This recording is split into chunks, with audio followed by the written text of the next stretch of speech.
So many leaders who work with us have a fear or a reticence around speaking to a group of people, whether that's their team or it could be speaking to the board. And when body language goes one way and words go the other way, people respond to, remember, and believe the body language, not the words.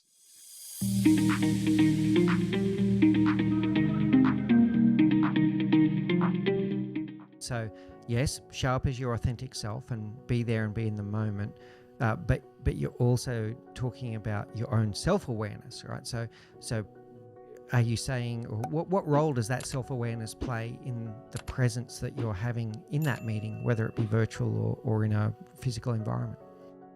Sure. So let's talk about having a team meeting. So many leaders who work with us have a fear or a reticence around speaking to a group of people, whether that's their team or it could be speaking to the board or it could be speaking at a conference. And those events are going to become more important now and for the next year or so, certainly, because they are less frequent, and suddenly there feels like there's more of a build-up towards those moments. And when people go in there, let's say, for example, they've got a really serious message to give, which might be along the lines of, we absolutely must finish this by 4 o'clock on Thursday. Now that's the message. That's the outcome you want from everybody in the meeting. Now let's imagine it though, that you say it in a way that is not congruent. And this is what typically leaders tend to do, or anybody actually who stands up at the front of a room, is imagine someone who is standing at the front of a room and they're just slightly swaying from one hip to the next, back and forth, maybe leaning casually on one hip for a moment, then leaning casually on the other hip, maybe just leaning off to one side for the whole time. What they're doing is that they're physically comforting themselves, potentially through the nerves or the stress of a situation. But by so doing, they're standing in a position that is off center. And if you gave that person a quick nudge with one hand, they'd fall over. They physically look like a pushover, which is where that term or that phrase comes from. Gravity working against you, not with you, which means that your sentence and your statement does not have gravitas. It has the opposite. And so when you say that we must get this finished by Thursday at 4 p.m., while standing and looking like a pushover, what people see and what people hear and feel is, yeah, it doesn't seem to matter that much if we get it done by 4 o'clock. Do you know what? I've got other plans on Thursday. I'll get it finished up on Friday. And so as just like a small and simple example there, the visual doesn't match the message. And when body language goes one way and words go the other way, people respond to, remember, and believe the body language, not the words. And so that's why you've got to make sure you've got things going in the right direction. So on that small piece, we coach people around physical gravitas, which comes from your posture being well aligned and being in a position where gravity works with your body, not against you. And you can do that for virtual meetings, one-to-ones, or standing up and speaking with a group. And importantly, it doesn't mean sort of standing bolt upright like an army soldier in a parade. It's not about that. Instead, it's about getting to a sense of alignment where you'll see this. If you turn on your favorite sport, whatever it might be, tennis, basketball, golf, and just watch what position people stand in when they're about to do something important. What is their ready position? They get their self into a position where their feet, their knees, their body, it's all aligned in a way that is working best for gravity. They are ready to perform.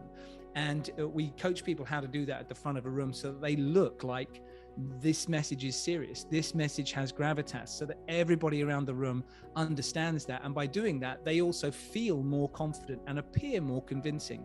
And this was something that we proved in a study that we published in 2016, I believe it was, which at the time, as we understand, is one of the largest studies ever done on nonverbal communication, and especially important for leaders, where we created over 100 videos of people saying a message, and we got people from all over the world to watch the variations of this video. They'd watch one video and they had to vote at the end of the video. Do you believe in this person? Are they convincing? Would they make a good leader? Would you vote for them in an election? A whole range of different points. But they only saw one version of the video. And then when we were showing the other 99 versions of the video to different people in the same town, and then we would try it in other countries, people aged from 18 to 65 were taking part in this. Men and women were voting on this. And we also had the variations in the video. Some had men, some had women, some were older, some were younger, some had lighter skin, some had darker skin, because we wanted to look at all the variations. And what we found is it didn't matter if the person in the video was male or female. Didn't make any difference to the results, which was not what we expected. It didn't matter what their skin color was. It didn't matter if we were getting our results from Mumbai or from San Francisco. These didn't make any difference to the results, which again blew up our hypothesis. But what did matter is that people saying the same words and wearing the same clothes, if they went from that position of being in pushover position, like I explained, to gravitas, then suddenly they got a big spike in their results. They're more convincing. They're more likely to be seen as a good leader. They get more votes in an election. We looked through a whole range of pieces there.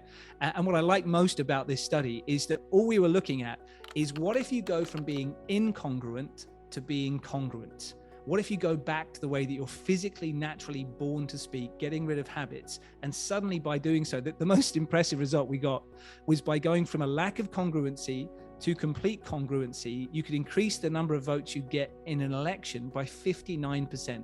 And genuinely, when we started creating this study, I was hoping for a 5%. I thought 7% shift would be amazing.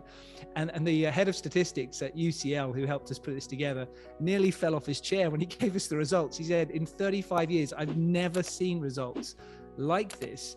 So it was quite fantastic to be a part of that project, but really